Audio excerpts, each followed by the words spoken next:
By the tunnel! I see her!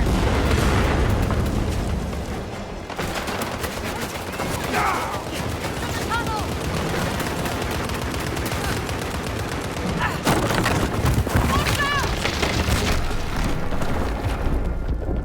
Indiana Jones and the Great Circle. This game has taken up quite a bit of my time over the course of December, to say the least, and in this video I want to give you guys more of my in-depth thoughts about the game. I already released a first impressions review. You should check that out if you haven't already. That video was just me going over my initial thoughts after playing the game for about a day, but in this video I want to dive in a bit deeper. Now that my thoughts are a lot more refined and my appreciation has grown immensely. I wouldn't really call this video a review though. It's just going to be me gushing about some certain aspects of this game that I really love, that have blown me away. But also in the back half of this video, I am going to go over some of the criticisms I have with the game, because as much as I love it, as much as I like putting it underneath my pillow as I sleep at night, it's not a perfect game. I actually think it has quite a few shortcomings. But you know, as I'm describing the concept of this video, I realize it is basically a review. But anyway,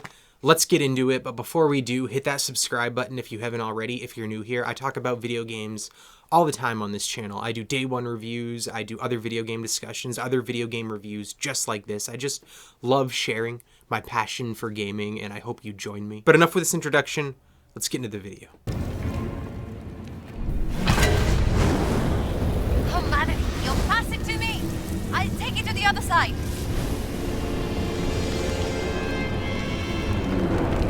Here. Meet me on the other side!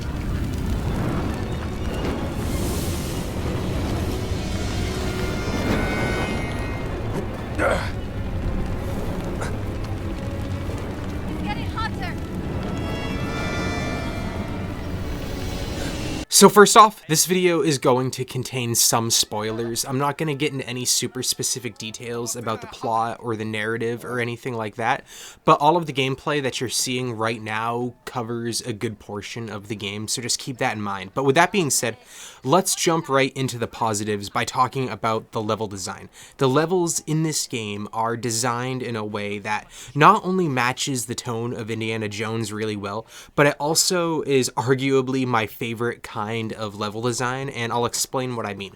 I grew up playing survival horror games. It's still my favorite genre of video games. My love for video games was directly caused by my love of horror. But anyway, one aspect that I really love about most survival horror games is how a seemingly small map opens up to you more and more little by little, to the point where what was once a small, quaint library is now an entryway to a horrific catacomb filled with skeletons and rats and conveniently placed torches. And Indiana Jones and the Great Circle takes that level design philosophy and inserts it in a world not of horror, but of adventure and secrets and puzzles and riddles and of just pure unadulterated adventure. There were so many times in this game where I just went up on top of a building or a tower or whatever, and I looked around, and at first glance it's cool, but it's not that cool. There wasn't that much to see. Maybe a camel over there and a cool ruin and some dude or two over there, but then I'd return to that same place after I had played around in that level for a while, and my whole perspective just shifted pretty much completely. Like, I might not see it standing here on this guard tower, but now I know that between those two ruins is a secret doorway that leads to an underground fortress unseen by human eyes for thousands of years, where I experienced some phenomenal storytelling that'll live in my head for a while now. Or how that random guard tower over there had a note in it, and that note brought me to a side quest about stolen gold and fake ghosts. And again, I just love that style of map and level design, where things look simple at first, but really what you're seeing is just the tip of the iceberg. But underneath the water, underneath the surface, is just so much more. And this game takes, again, that level design philosophy, and it just does it really, really, really well. And I really appreciate that. And what makes that even more impressive in this game is the lack of loading screens. Of course, there are some here and there, but more often than not, they're masked by really amazing cinematics instead of just black screens with tips reminding you that if you move, you'll be moving, just in the off chance that you forgot that. But there were so many different times in this game where I'd walk up to a random brick wall or a hidden door or something like that, and it would open up and it would lead me to part of the map just as big as the part I had already explored. And again, it just helped this world feel even more real and immersive, and you'll be even more inclined to explore it when you realize that some of the side quests, or field work as they're called in this game, will bring you to some places that you most likely wouldn't have happened upon otherwise. The side quests in this game are really, really great, and they do a fantastic job at making the world and the story even more dense and even more rich. This is my favorite way to do side quests in a video game. I'm just always disappointed when side quests feel pointless or like they add nothing to the experience other than padding to extend your playtime. It seems more often than not that games these days put in the bare minimum effort when it comes to their side quests, and they have you going to the same places you've already been and tell a story that you couldn't care less about, and you'll forget completely 30 seconds after it says mission completed. But in this game, they're incorporated in a way that makes you feel almost obligated to complete, because one, they're just really fun to do most of the time, and again, they often bring you to parts of the map that you wouldn't have been to otherwise, and they usually involve really fun and memorable gameplay sections as well. But number two, they really do flesh out the story so much more than what you just get in the main story quests, and they give you some much needed context if you want to see the full picture. Some of my favorite cutscenes and character moments were in the fieldwork side quests. Hell, the first time I heard Indiana Jones say the Great Circle was in a side quest, not in the main story. Even looking back at it now, there are some moments that I'm having a hard time remembering whether or not they were main story quests or they were side quests. And that's not a slight against the main story, by the way. That's praise for the side content. But on the flip side, to be fair, I can guess you could say this is a double-edged sword, because in a way, it feels like if I were to have beelined it through the main story and the main story only, I wouldn't have experienced a full narrative, if you know what I mean. I would have been left a bit unsatisfied, like something was missing, because of course, I love it when side content enriches the main content, but I'd still like the main content to stand tall on its own, especially for replays when you might not want to do the side content a second time. And in some instances, the side content here doesn't necessarily feel like extra frosting on top of an already thick-ass cake, but instead it can feel like a whole slice of that cake was removed and then handed to you on a second plate under the guise that it's extra, when in reality it's not. It's just part of the base cake. But don't get me wrong, that's not a big problem, and it's honestly not even a problem at all, especially on a first playthrough if you're the type of person who's gonna do all of this stuff anyway. But for people who pass on a side quest here and there, or people who only want to play the main story, I have a feeling it'll come across like huge chunks of this game and of this narrative are missing completely. Father, forgive me because I've sinned. I had an affair with my mother-in-law. It's all right. Just say 3 Hail Marys. No, Father, you don't understand. My wife is expecting a child, and I fear that... What? Yeah, let me finish, please. I fear that my mother-in-law is with the child also. Jesus Christ, what have you done? Wait. You are not a priest.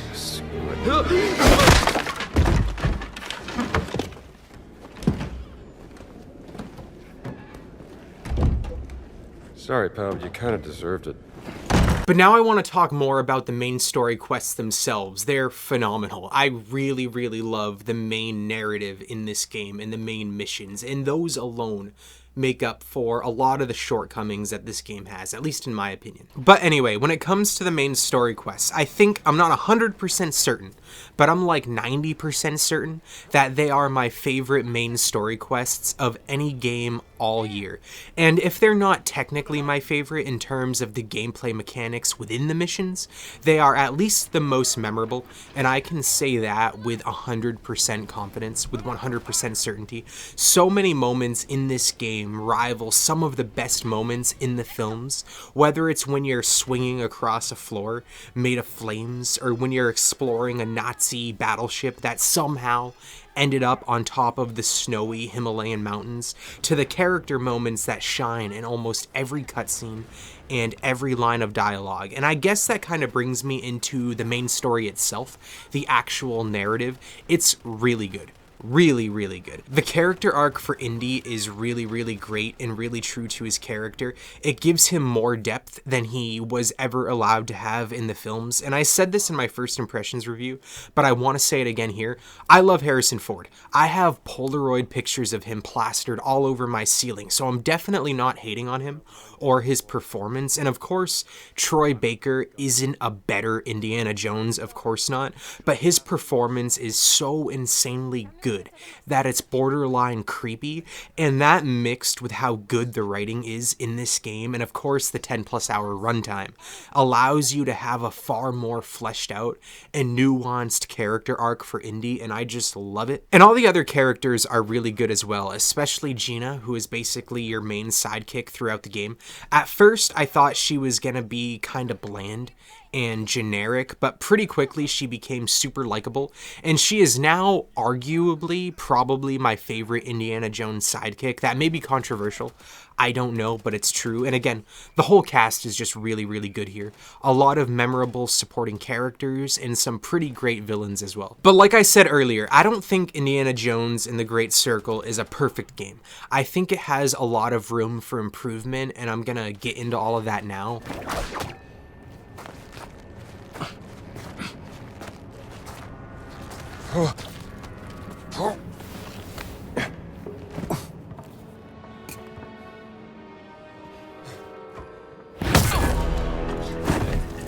Down you go, pal.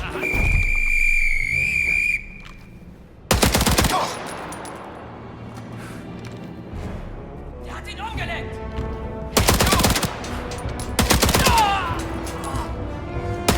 First off, I might be in the minority here, but I don't really like the combat, specifically the hand-to-hand combat, and you'll be doing a lot of that in this game, but I can see what they were going for. Punching people in this game feels a lot like an 80s action movie, and again, I think that's what they were going for, and I don't mind that at all, or at least the concept of it on paper, but in practice, it feels really awkward to do. The animations never feel smooth.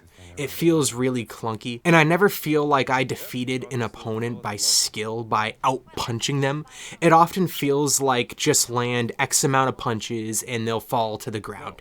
Even if the animation for the last punch never went through, or even if you were in the middle of being punched yourself the last time you pressed the right trigger, but the game acknowledges you pressed the trigger so you win the end. It honestly is the weakest aspect of the game for me by far, and I hope it's what they approve upon the most in the sequel, if there is a sequel. The other combat mechanics feel pretty good though, to be fair. Like, hitting people with melee weapons is wicked satisfying, and the gunplay is actually really good as well.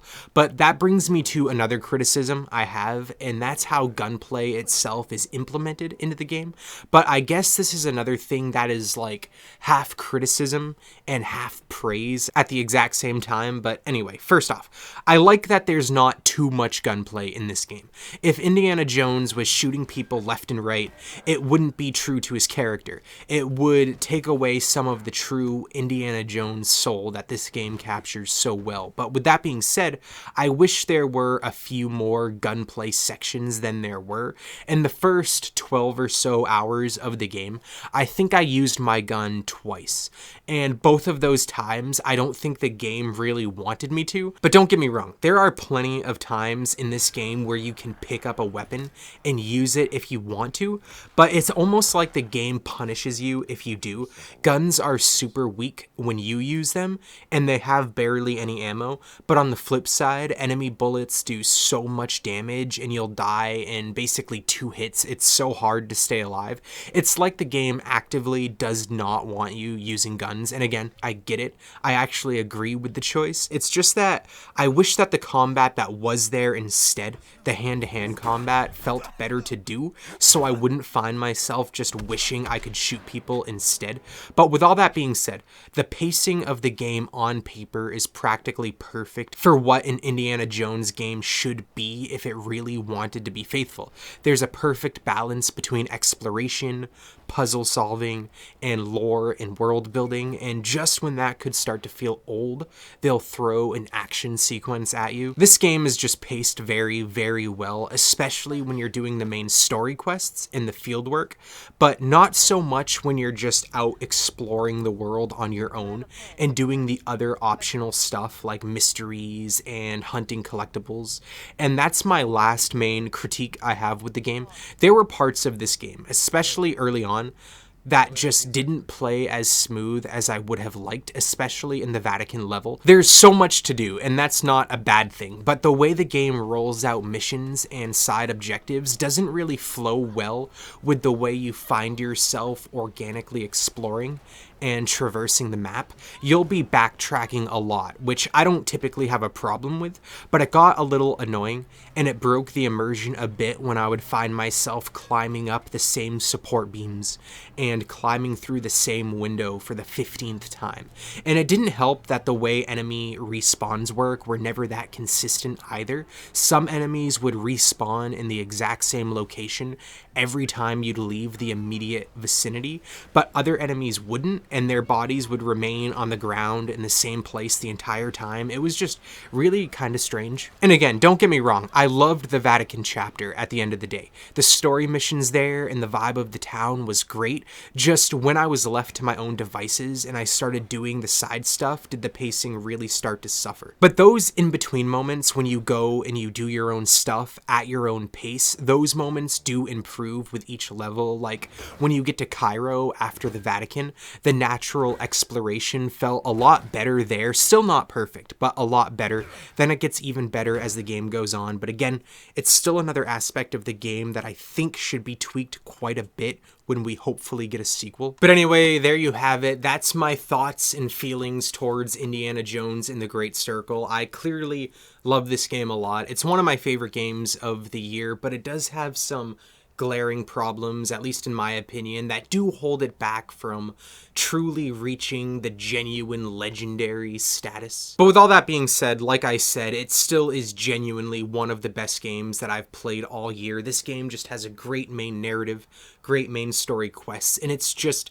dripping with soul and personality. It's like the video game gods knew how little soul and how little personality Dragon Age the Veilguard had, and they made up for that by just making sure this game was overflowing with both of those things. And if the developers of this game make hand-to-hand combat better and exploration a little more fun when you're off doing your own thing and not so tedious, I genuinely think a sequel will be a 10 out of 10 masterpiece. But anyway, that's my thoughts about the game. Now I want to hear yours. Have you played the game yet? If you have, let me know what you're thinking about it in the comments down below. Are you liking it as much as I am? Do you have the same criticisms as I do, or do you not really consider those to be critiques with the game? Do you have other criticisms that I didn't mention, or do you think this game is an absolute masterpiece, or do you think it's utter garbage? I just want to know your thoughts. Let me know what they are. Once again, consider subscribing if you haven't already, and thank you for watching, especially if you watched this far. Alles!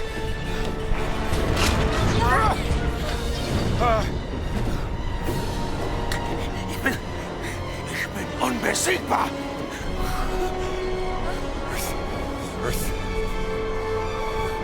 split Earth.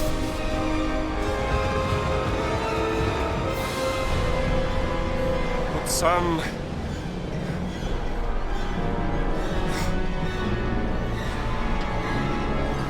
It's Adamic! We have to say the word in Adamic!